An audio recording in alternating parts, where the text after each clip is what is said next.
on HLN. Continuing our conversation, the sad news, authorities almost positive they have found the remains of Morgan Harrington, a 20-year-old Virginia Tech student who was last seen October 17th at a Metallica concert at the University of Virginia campus. Facebook comments continuing to pour in. Tamara writing, "I've been keeping up with Morgan's mom's blog, and it is heart-wrenching."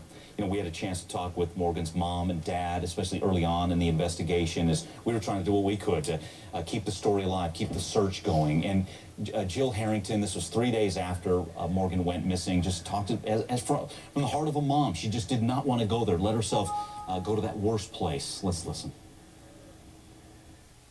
Whenever my mind starts to go into any of those avenues of what could happen, what she could be experiencing, I can't go there.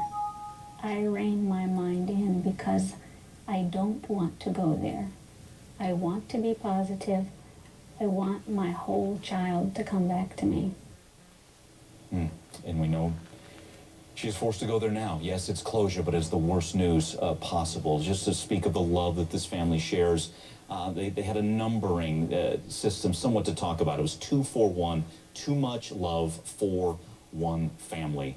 So again, it's just so sad to report this, especially we here at Prime News had a connection to this story as we were, again, hoping and praying for the best.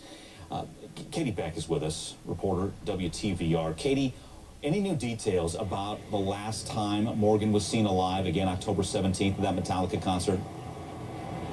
Well, we've obviously been following this case very, very closely, and they've put together a timeline of where people have seen her as she crossed certain areas of campus, but not much beyond that. The leads have been pretty sparse, although there have been a lot of tips.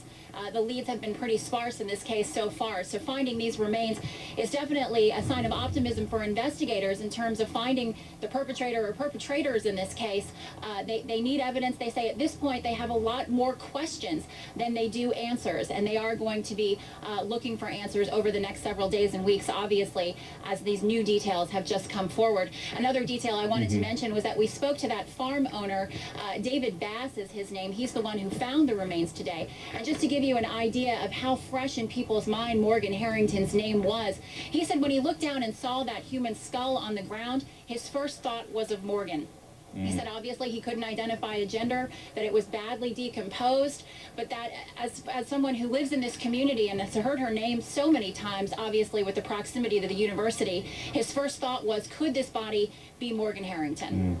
I know one of our callers, Natalie from New Jersey, we can't get to Natalie, but I'll ask her a question to Steve.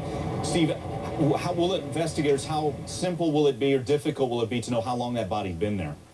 Well, now that the the medical examiner has the body, it won't be too difficult, and that'll be a big help in establishing a timeline in this case. Okay, guys, we have to leave it there. Michelle Sagona, Steve Rogers, Katie Beck. Guys, thanks so much. Coming up, that's next.